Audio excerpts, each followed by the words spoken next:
ഞാൻ ഈ അടുത്തിടെ ഞാൻ പറഞ്ഞായിരുന്നു, നടൻ ദിലീപ് വിഷയത്തിൽ ഭാവിയിൽ മാധ്യമങ്ങൾ ഉൾപ്പെടെ പലരും മാപ്പ് പറയും.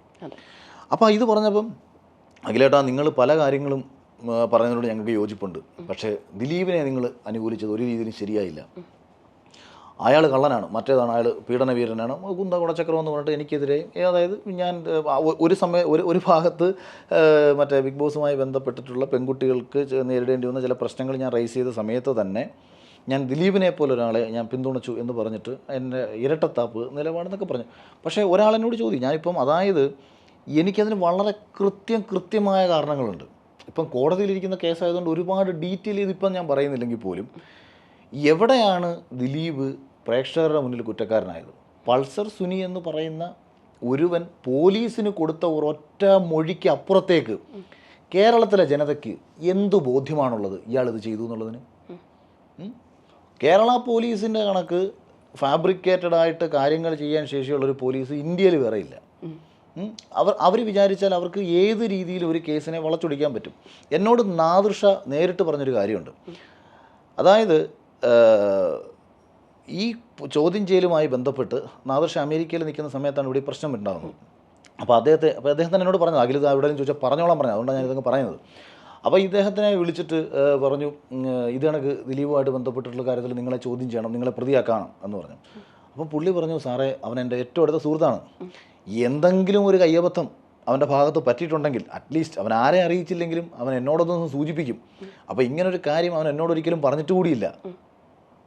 നാദിർഷ ഇത് സ്റ്റേറ്റ്മെൻ്റായിട്ട് ഞാൻ തന്നാൽ മതി, ഒരു കയ്യബദ്ധം പറ്റിയിട്ടുണ്ട്, ബാക്കി കാര്യങ്ങൾ നീ വരുമ്പോൾ പിന്നീട് സംസാരിക്കാം എന്ന് ദിലീപ് നാദിർഷയോട് പറഞ്ഞു എന്ന് പറഞ്ഞുകൊണ്ട് ഒരു സ്റ്റേറ്റ്മെൻറ്റ് ഞങ്ങൾക്ക് തന്നാൽ മതി എന്ന് ആ അന്വേഷണ ഉദ്യോഗസ്ഥൻ പറയുകയും ഫാബ്രിക്കേറ്റഡ് ആയിട്ട് ഇത് എഴുതി ചേർക്കുകയും കോടതിയിൽ വെച്ചിട്ട് നാദിർഷ ജഡ്ജിയോട് പറഞ്ഞു, ഞാനങ്ങനെ പറഞ്ഞിട്ടില്ല, ഇയാൾ കള്ളത്തരം എഴുതി ചേർത്തിയാണ്.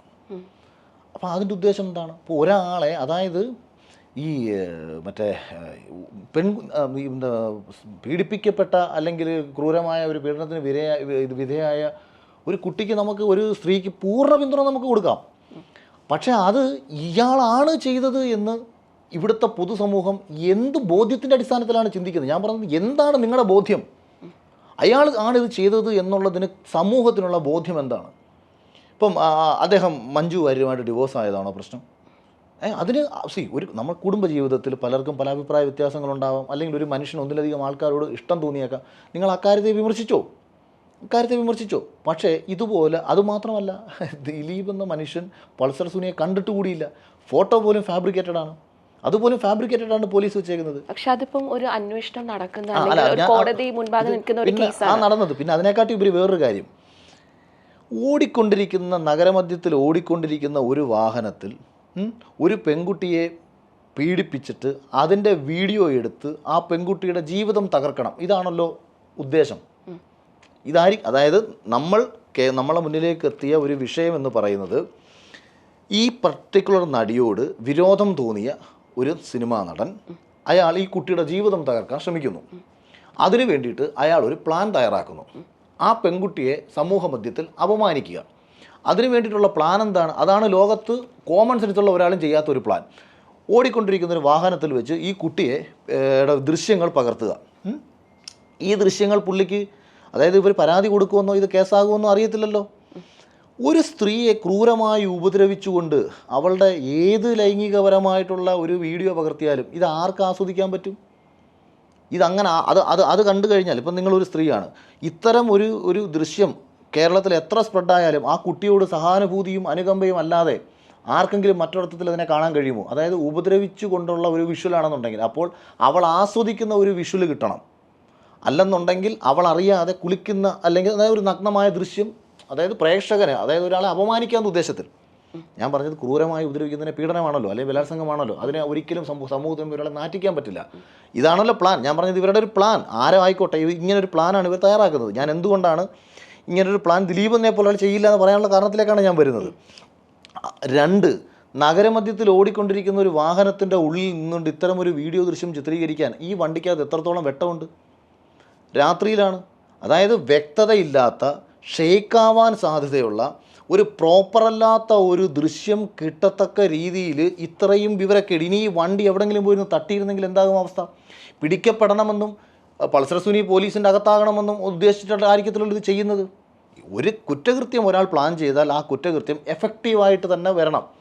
അയാൾക്ക് റിസോർട്ട് ചൂസ് ചെയ്യാം, ഒരു ഹോട്ടൽ റൂം ചൂസ് ചെയ്യാം, അതായത് പുറത്ത് വരാത്ത രീതിയിലുള്ള ഒരു സ്പേസിലേക്ക് എത്താം.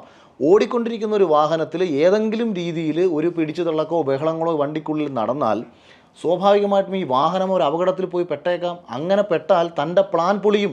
ഞാൻ ചോദിച്ചത്, ഒരു സാധാരണ ഒരു അസിസ്റ്റൻറ്റ് ഡയറക്ടറായിട്ട് സിനിമയിൽ വന്ന് മലയാള സിനിമയെ ഏറെക്കുറെ കയ്യിലാക്കത്തക്ക രീതിയിൽ ബിസിനസ് പ്ലാനുകളും തന്ത്രങ്ങളും ഒക്കെ അറിയാവുന്ന ഒരു നടൻ ഇത്രയും വിഡ്ഢിത്തരം 1.5 കോടി രൂപ പൾസർ സുനിക്ക് കൊട്ടേഷൻ കൊടുത്തെന്ന് പറഞ്ഞിട്ട് 10,000 രൂപ അഡ്വാൻസ് മേടിച്ചിട്ട് ഇത് ചെയ്യുന്ന ലോകത്തെ ഏറ്റവും വലിയ ഗജഫ്രാഡല്ലേ അവനിത് ആർക്ക് വേണ്ടി ചെയ്തു? അവൻ എന്തിനു വേണ്ടി ദിലീപിൻ്റെ പേര് പറഞ്ഞു? ഇതാണ് സത്യത്തിൽ കണ്ടുപിടിക്കേണ്ടത്. പക്ഷേ ഈ ഇപ്പോൾ പറഞ്ഞല്ലോ 35 വയസ്സിൽ രക്ഷപ്പെട്ടില്ലെങ്കിൽ ആത്മഹത്യ ചെയ്യണം എന്നുള്ളത്, അല്ലെങ്കിൽ പരാജയപ്പെട്ടിട്ട് എനിക്ക് വീണ്ടും ജീവിക്കാൻ താല്പര്യമില്ല എന്നുള്ള രീതിയിൽ, അല്ലെങ്കിൽ ആഗ്രഹിച്ചിരുന്നില്ല എന്നുള്ള രീതിയിൽ, ശരിക്കും അപ്പം പരാജയത്തെ ഭയക്കുന്ന ഒരു വ്യക്തിത്വമാണോ അഖിൽ മാരാർ? അല്ലല്ല, ഇപ്പം നമ്മളങ്ങനല്ല. ഇപ്പം നമ്മൾ പറഞ്ഞില്ല, ഇപ്പം ചില ആൾക്കാരുണ്ട് ഇങ്ങനെ ഒരു പർട്ടിക്കുലർ കാര്യത്തിന് വേണ്ടിയിട്ട് പരിശ്രമിച്ചുകൊണ്ടേയിരിക്കും.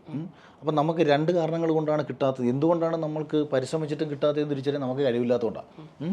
അത് നമ്മൾ മനസ്സിലാക്കണ്ടേ. ഇപ്പോൾ എൻ്റെ കയ്യിലൊരു കഥയുണ്ട്, ഇതെന്തോ ഗംഭീര കഥയാണ്, ഇത് സിനിമയാക്കാമെന്ന് കരുതി നമ്മളെല്ലാവരെയും പോയി കാണുന്നു.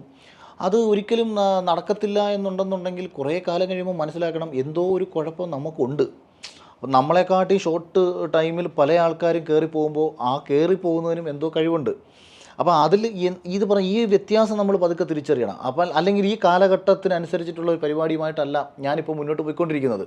ഈ തിരിച്ചറിവും കൂടി നമുക്കുണ്ടാവണം. അല്ലാണ്ട് വെറുതെ നമുക്ക്, അപ്പം ഞാൻ പറഞ്ഞത്, ഇപ്പം പരാജയപ്പെട്ടാൽ ആത്മഹത്യ എന്ന് ഞാൻ ഈ പറയുന്നതിൻ്റെ അർത്ഥം എന്ന് പറയുന്നത്, എനിക്കൊരിക്കലും പിന്നീട് ഞാനായി ജീവിക്കാൻ പറ്റില്ല. അതായത് ഞാനെന്ന് പറയുന്ന ഒരാളുടെ പൂർണ്ണത ആയി എന്ന് ഞാൻ വിശ്വസിക്കുകയാണ് അവിടെ. കാരണം അതായത് ഞാൻ എപ്പോഴും പറയുന്നൊരു കാര്യമാണ്, ഒരു മനുഷ്യൻ ജീവിച്ചിരിക്കുന്നത് കൊണ്ട് ഒന്നുകിൽ സമൂഹത്തിന് ഗുണമുണ്ടാവണം, അല്ലെങ്കിൽ കുടുംബത്തിന് ഗുണമുണ്ടാവണം, അല്ലെങ്കിൽ സുഹൃത്തുക്കൾക്ക് ഗുണമുണ്ടാവണം, ഒരാൾക്കെങ്കിലും ഗുണമുണ്ടാവണം, അതും അല്ലെങ്കിൽ അവനവനെങ്കിലും ഗുണമുണ്ടാവണം. ഇതൊന്നുമില്ലെങ്കിൽ ഭൂമിക്ക് ഭാരമല്ലേ? ഒരാൾ ജീവിച്ചിരിക്കുന്നതുകൊണ്ട് ഒരു പ്രയോജനമില്ലെങ്കിൽ അയാളുടെ ശരീരം ഭൂമിക്ക് ഭാരം തന്നെയാണെന്നാണ് ഞാൻ വിശ്വസിക്കുന്നത്. അതായത് അവനവനെങ്കിലും സന്തോഷം, ഈ ജീവിതം കൊണ്ട് അവനവനെങ്കിലും സന്തോഷം കണ്ടെത്താൻ കഴിയുമെങ്കിൽ.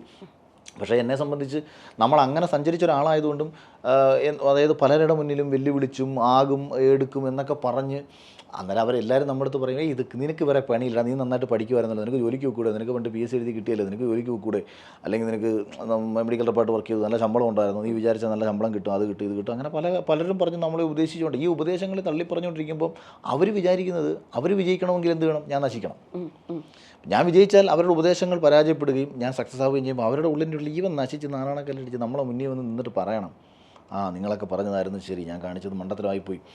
അത് പറയാൻ ഞാൻ ഒരിക്കലില്ല.